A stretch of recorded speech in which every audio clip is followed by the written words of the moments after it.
We are back again with the BitMart BrainTrust, a name that I came up with that I can barely say, but we are here once again for the BitMart BrainTrust weekly here as part of NFT 101, where we break down the world of non-fungible things, tokens, news, what have you. And as always, I am joined by two of the smartest humans in the non-fungible universe. It's Nathan Simone and Kalichi eBay. Hi, gentlemen. How are you this week? Doing great. As you can see, we got these cool new backgrounds that I made. They're not, they're not 100%, but I think you'd rather see this. My name, the BitMart logo, and see, I've already gotten reversed. My name, however you point to it, right? It's like a mirror. It's like a mirror. The Twitter, the name, the BitMart logo, and I was just commenting before the show. I really do like Kalichi's. So, yeah, I just thought I use a royal blue. One of my favorite colors. Yeah, it's good. A good change. I'm looking forward to this podcast, and obviously we're getting ready for consensus here. So just getting everything ready to go there and experience NFTs and blockchain with everybody. Yeah, we will. Unfortunately, I say unfortunately. Fortunately, in many other ways, we pre-record these podcasts. So probably by the time you get this, we won't be a consensus anymore. Yeah, this is going to drop after consensus, but it is fun that you guys get to hang out and go on the road. I am not attending this one, but I think you guys are coming to me later this month for NFT NYC, and I'm excited to show you guys my town and end up finding us at the Statue of Liberty at 5 o'clock in the morning, trying to turn it into an NFT. I feel like that's going to happen. That's going to end up, or we end up buying Staten Island. Like, that's a thing that'll probably happen is Kalichi and Nathan, I take you on the Staten Island ferry and you're just amazed by the Dairy Queen that's in the Staten Island ferry terminal. I realize that Matt is trying to make a joke here about NFTs because he's still a recent convert to this universe. But no joke, I could actually see, especially with Eric Adams of New York City, I could actually see the city of New York tokenizing some of the property that they own and putting it on the blockchain for whatever that would be worth. I'm not really sure that would make any difference since they already obviously operate the deeds to it and have banking relationships with literally the biggest banks in the world. But you joke about that, Matt, but you could see that to where they're just like, yeah, the city of New York actually owns Staten Island, and you know that it's true because it's on blockchain. It's on the Ethereum blockchain. That's really not out of the realm of possibility. We had a few things that we wanted to talk about this week. We talked about DeFi last week, and I think we're going to push that to next week after consensus because Kalichi, we have a Slack channel. Every company has a Slack. Everyone, no matter where you work in 2022, there is a Slack channel. And the one thing that you wanted to talk about was P4P games and the rise of NFT gaming. We saw this week that the Epic Game Store is releasing Grit, which is a Wild West take on Fortnite. And I thought that was a really interesting concept. I saw some reviews from Kotaku in particular that weren't that big of a fan of it. But what's on your mind, my friend? Yeah, the whole concept of just, NFTs and, the metaverse, it's just so fascinating. Because, when you think about like whenever we're playing like a regular like game, like on Xbox or PlayStation 1, when you go around the game, right, that's kind of in a way that's in a metaverse in a way. But what makes NFTs unique is that like when you're playing those games and you're walking around and you see those buildings right in the game, like those things are not owned by anybody. They're just already in the database somewhere, sitting in a centralized database by the game developers, right? But with NFTs, those are actually going to be stuff that people own, like while you're playing the game. So you can walk in the building. You can have like logos. If it's a game where like that's a very like popular like scene, that scene is gonna get seen like millions and millions of times. And if you can have your ad or an ad on that building, a lot of companies were willing to pay money to put their logo on that building. And again, that is owned by somebody. It's not just sitting on a centralized database somewhere. And that's what I think makes the concept of the metaverse and NFT so powerful, is that you can do things like that, right? And just think about a scenario, because I was just thinking about a category that could become very popular here. I've not seen anybody talk about it, but I think, and this is something I'm actually thinking about doing for my own project on Goshen NFT Club, is to do something called a F2P, F2E, like find to earn, like a treasure hunt type game in the metaverse, where you can log in with your wallet and you can just take your NFT and just like go around these buildings and find like hidden items, and whoever finds it first, can just connect the wallet, claim it, and just win that NFT or win the token or whatever that is. So, things like that, I think is an interesting concept when it comes to the metaverse and NFTs. I mean, everybody loves a treasure hunt, scavenger hunt. This is actually really interesting to me, Kalichi, because I'm not aware of Grit or the game that you just talked about. And I'm actually not a huge gamer. Okay. So I fully admit that. I was in my youth, but I will say you really caught me with the Western aspect to it, because I did play through the entire Red Dead Redemption 2, one of the best games that game's of all time, in my opinion. Okay. If you could get a time machine and send me back to 1874, I wouldn't be entirely unhappy. It would not be the utopia that is presented in Red Dead 2, where I can just die and come back to life, but it would be fascinating. One of my favorite historical periods. So let me get you here real quick. Is what you're saying with the, I think you called it, was it, it's not P to E because that's play to earn. What's the concept that you're talking about? Find to earn. Well, no, I'm sorry. Find earn is what you're talking about, where people are doing the scavenger hunt. What are you talking about where people are advertising in the metaverse? I mean, it's just, you see a lot of, companies right now, like buying like stuff in the metaverse, and you always wonder, like, why would people buy things in the metaverse? Or it's not a name or something. It's just the concept of having a property in the metaverse that you can actually monetize. You know, like through advertising in this case. Because I mean, is that really that different? You've just given me like a whole bunch of ideas here, and I'm going to try and condense them. Is that really that different with like, so, The Simpsons is fiction. It's a fictional show, but yet at one time, I think the only thing they haven't come out with the show, because Matt Groening said it would be irresponsible, is they've never come out with Duff beer, but they've come out with all sorts of products, from candy to energy drinks to clothing to whatever, based on that show, which is entirely fictional. It doesn't actually exist. So is what you're saying that, like, now with these video games in the metaverse, they could have products that, once again, we'll use Red Dead, as an example. You have a product of, I don't know, crackers or soda or whiskey or whatever it is, and you're like, oh, that's cool, it's in the fictional game, but then it becomes reality, and it becomes this unique advertising opportunity where you really know your market, because your market is literally directly interacting with that product or that experience. Yeah, I mean, you can definitely do something like that. And even there's a conversation, between like bridging the, because at the end of the day, the metaverse in some cases can be seen as bridging the physical with the digital, right?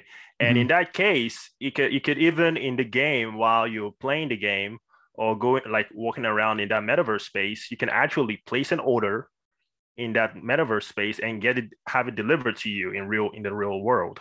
So there are conversations about like that, actually happening. And yeah, it's so, okay, think about this good example, right? Think about Chick-fil-A. Like Chick-fil-A has a metaverse, like has a Chick-fil-A building in the metaverse. And Chick-fil-A could say something like, for the first 500 people who goes into our metaverse and scan this QR code, will win a Chick-fil-A for the rest of the year. Something like that.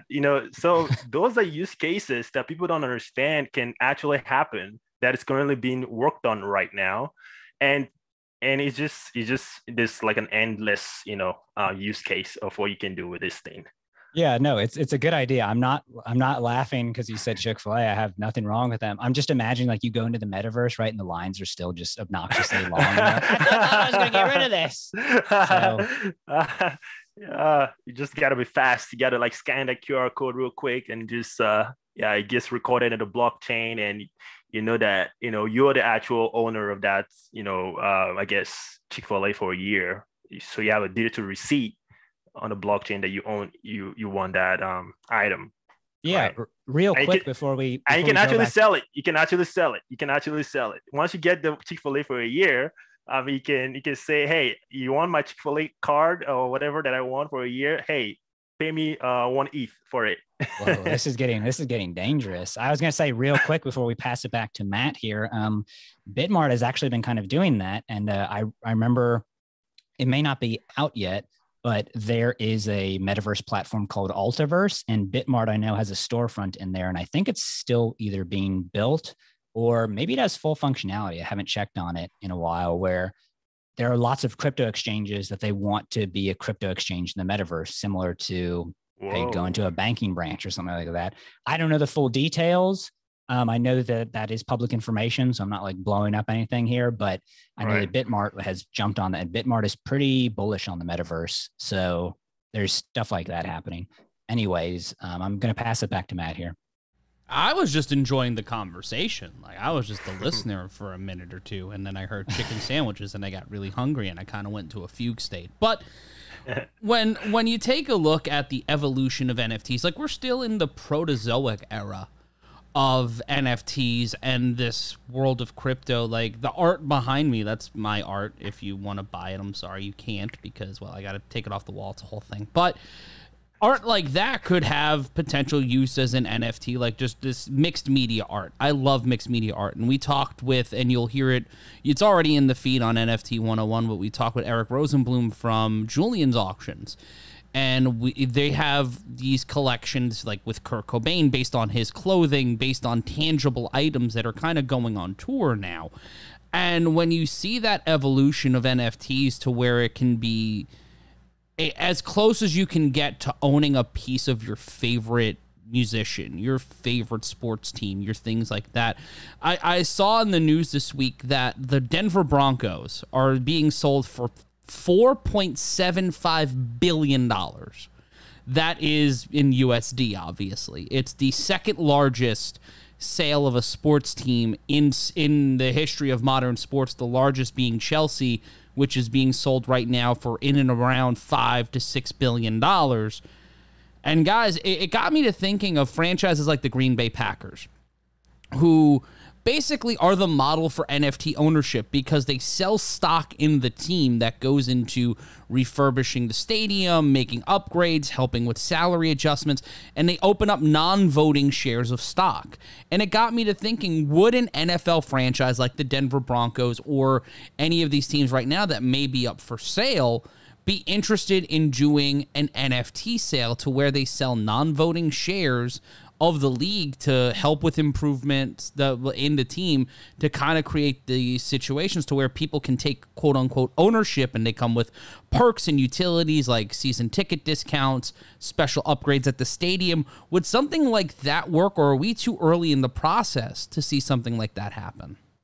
So wait real quick here. Kalichi, are you like a huge sports fan? Because I think it's known by now that I obviously know sports exist. I could tell you the basic rules of most sports, but I'm just not. Matt is the sports guy, and I'm more so the crypto / other stuff guy. Although Matt has other interests other than sports. But I want. I'm more a basketball fan, NBA and college hoops, and even like the WNBA. But I occasionally I watch like a lot of football games, but I don't have a particular team or a particular player that I like, but I do love football for sure.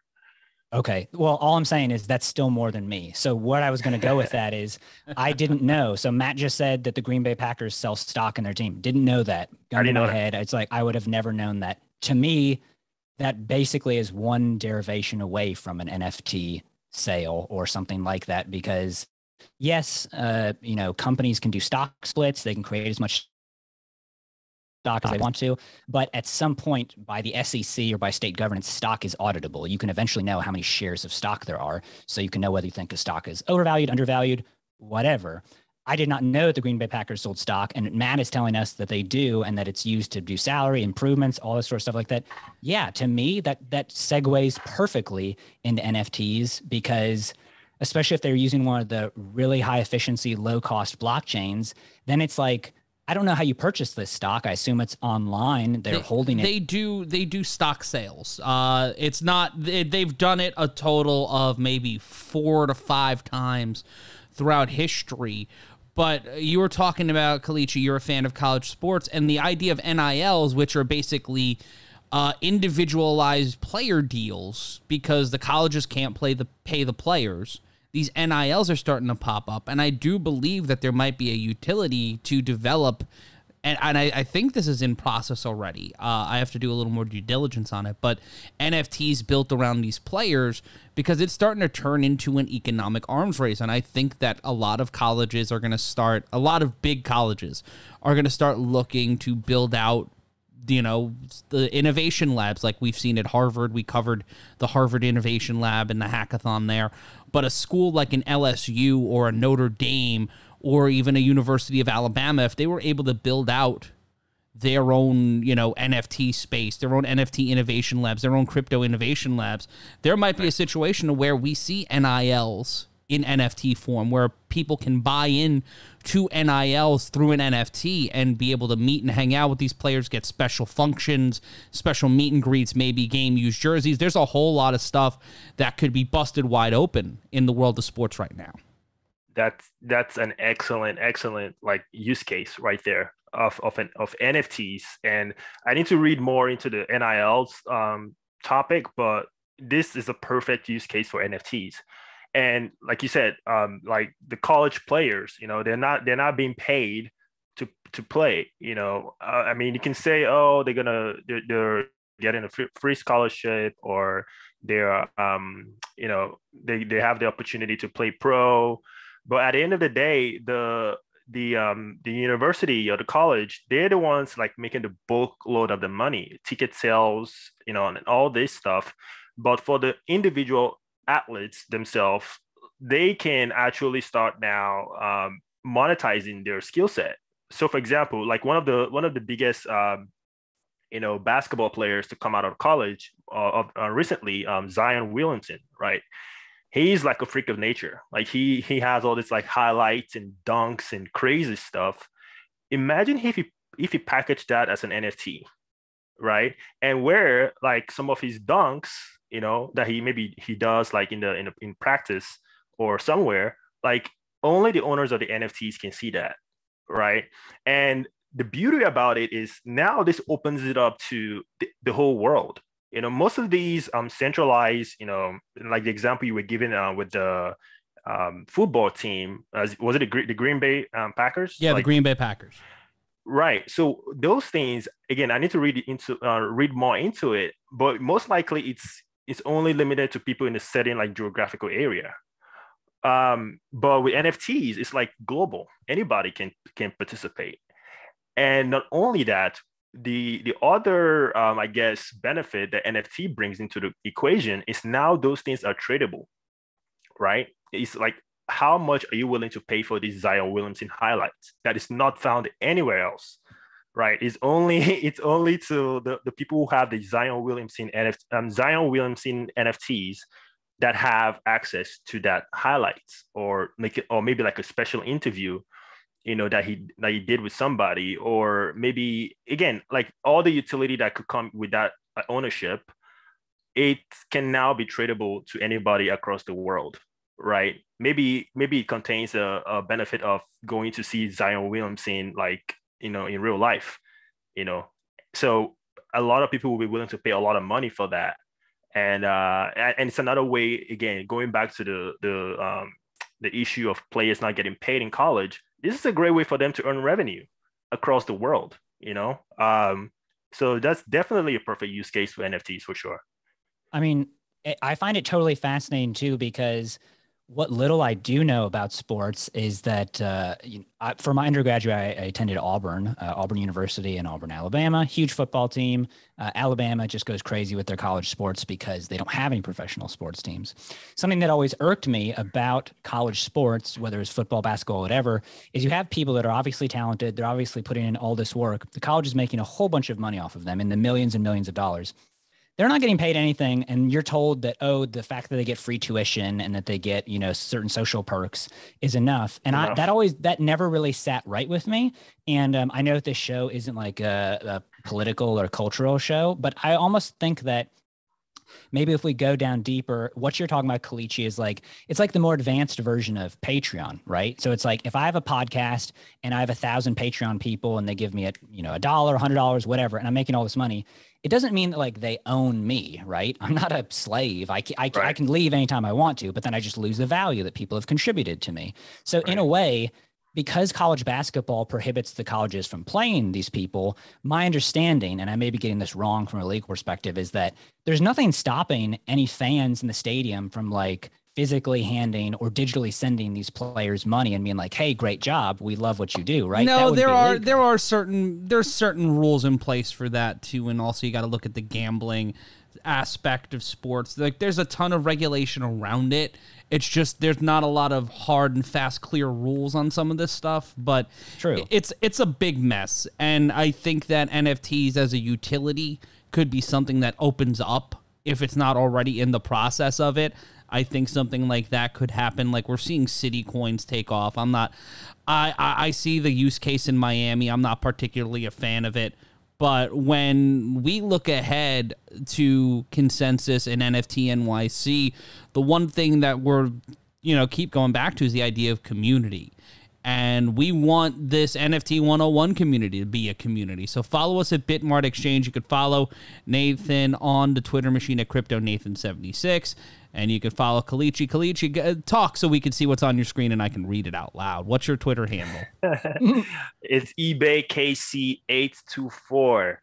And that is the letter E, the letter B, A-Y, KC824. Those are the social media handles for everybody. You can follow me at Matt Ryan Yells. Matt Ryan Yells is my Twitter handle. But as we look towards these events this summer and the building of this community, what do you think is coming out of these two events, Consensus and NFT NYC? What are the two things that people are going to be talking about as we head towards the third and fourth quarter of 2022? Kalichi, then Nathan. Consensus will be, I guess, a combination of different topics, right? From, blockchain, like L1, L2s, DeFi, CeFi, NFTs, of course.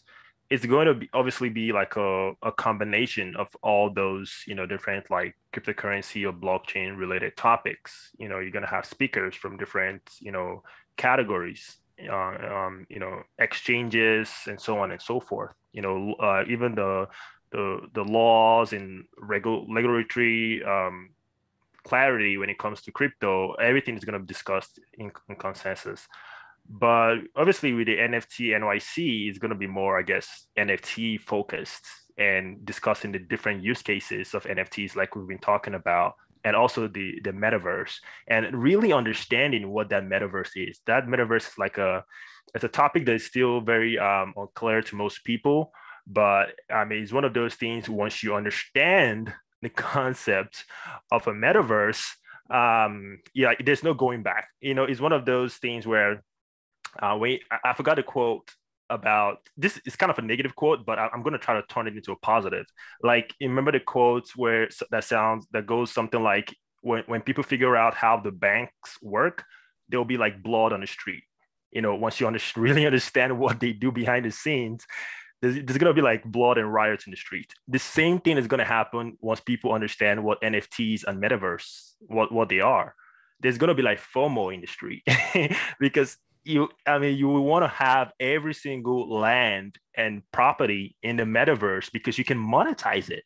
Actually, I was talking to a friend of mine that's actually building a metaverse project on the Cardano blockchain called Local Homes, where each home that you have, if that house have a solar panel on top of the house, you can actually earn like energy tokens. Like the token is, the token that they created. But if you're lucky to mint one of those houses that have the solar panels on them, you could be earning like crypto. Like, so that would become valuable because now someone will want to buy that house so that way they could start earning energy tokens. So there's going to be like a gold rush to buy those types of houses in the metaverse. So I'm going to turn it over to Nathan, but there's so much to talk about. Yeah, I mean, I actually don't know that much about what's going to be happening at NFT NYC. That's something that I haven't actually looked forward to. My understanding about consensus is that it's going to be a little bit like Bitcoin 2022, but it's going to obviously not have the singular focus of only being focused on one crypto, because there's just so much stuff in the DeFi, metaverse, and NFT space. So I think Kalichi makes some good points here where I'm not sure how many people will be super into the decentralized land and NFTs and things like that. But I can also be certain that it's not going to be zero people, right? That's a known unknown, if you will. And so I think consensus is going to have a lot of interesting people in the space that are kind of, once again, going to be talking about interesting concepts like they had at the Bitcoin conference, where they would talk about collateralized Bitcoin for mortgages or using Bitcoin for remittance payments and all this stuff that you usually don't hear talked about with Bitcoin, but is obviously a part of it. And I've briefly looked at the consensus schedule, and it's going to be everything from law to culture to fun to, I don't know. I'm really excited because I like Austin as a place. I will be working most of the time, so I'm not sure how much I'll actually get to be able to pay attention. Right. But there seems to be a lot of hype and a lot of huzzah around it. And so I can only imagine that moving an NFT or metaverse or DeFi conference to NYC, the greatest city in the world, the biggest city in the world, would just continue on that momentum. For sure. Well, yeah, I'm the same way. I don't know if I'm going to have enough time to look around because obviously we're going to be working the booth, the BitMart booth. But yeah, hopefully we can catch some good talks during the event. And if you are attending NFT NYC, let us know on Twitter at BitMart Exchange. Use the hashtag BitMart BrainTrust, or just BitMart BrainTrust. Let's do that one. It's a little wordy, but I like it. I think it fits. It's always nice to have the term BitMart in there, because there's not another BitMart. Merchandising, right. Merchandising. That's the thing we're going for here. But for Nathan, for Kalichi, I think we're going to wrap this one up next week. We'll come back next week with a consensus post-game show. And also, obviously, we'll be talking about DeFi. We'll be talking about all the other things going on in the world of NFTs. And we'll have some really cool interviews this week on NFT 101. Take a look in the backlogs. You can listen for absolutely free. If you have not rated, reviewed, and subscribed yet, what is wrong with you? Go to the NFT 101 feed on whatever audio platform you are on, or if you're watching us on YouTube, click the like button, click the subscribe button, drop a comment, let us know you're there, and ring the notification bell so you know when new episodes of the BitMart BrainTrust or any other of our awesome content pieces come out this week. And the NFT marketplace for BitMart is officially open. Go to bitmart.com/NFT and sign up today. 0 transaction fees. And we also are going to have a whole bunch of cool stuff, auctions and a litany of other cool things. We're going to have some surprises for you, some really cool stuff already up on the NFT marketplace. But go to bitmart.com/NFT. That's bitmart.com/NFT. For Nathan Simone, for Kalichi eBay, I'm Matt Ryan saying so long from the non-fungible universe, and we'll see you next time right here on NFT 101. Hey, Nathan here from BitMart. Hope you liked that conversation. I know that I always do. It's great learning more about crypto and kind of putting a face behind all the technical jargon. But that's not the last thing we have to do. We've got to get some legal stuff out of the way, and so here it goes. All opinions and actions expressed and undertaken by the hosts and guests are individual opinions and actions and do not reflect the views and actions of BitMart. BitMart does not guarantee the accuracy, applicability, reliability, integrity, performance, completeness, or appropriateness of this content. The value of digital currencies can go up or down, and there can be a substantial risk in buying, selling, holding, or investing in digital currencies. You should carefully consider whether trading or holding digital currencies is suitable for you based on your personal investment objectives, financial circumstances, and risk tolerance. BitMart does not provide investment, tax, or legal advice. Use of BitMart services is entirely at your own risk.